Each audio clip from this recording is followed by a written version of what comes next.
Samantala, nahirapang bumiyahe ang ilang commuter kasunod ng nararanasang ulan sa ilang bahagi ng Metro Manila. Nagdulot din yan ng pagbagal sa daloy ng trapiko sa ilang kalsada. At live mula sa Malabon na yun ang balita, si Bea Pinlac.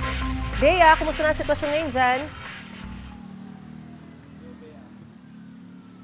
Maris, panaka-naka na lang at mahina na lang yung ulan na nararanasan dito sa Malabon. Sa ngayon, nandito tayo sa General Luna Street sa Malabon kung saan medyo maluwag na yung daloy ng trapiko. Pero sa ilang bahagi ng ilang kalsada pa sa Malabon ay merong mga mabagal na daloy ng trapiko at kabilang na nga dyan sa bahagi ng Barangay Katmon. Ang problema kasi, Maris, sa ilang bahagi ng kalsada may mga naipon pang tubig na nagdudulot ng perwisyo sa ilang motorista. Tumutulong naman sa pagmamando ng trapiko yung mga enforcer ng Malabon LGU para mapabilis ang galaw ng mga sasakyan. May mga nakita rin tayo na commuter na nahihirapan makahanap ng mga masasakyan. Ang ilan sa kanila, Maris, mga mag-aaral na humahabol pumasok sa klase dahil sa ngayon ay wala pa rin pong anunsyo kung magsususpinde ng klase sa mga paaralan dito sa Malabon. Yan muna ang latest mula rito sa Malabon.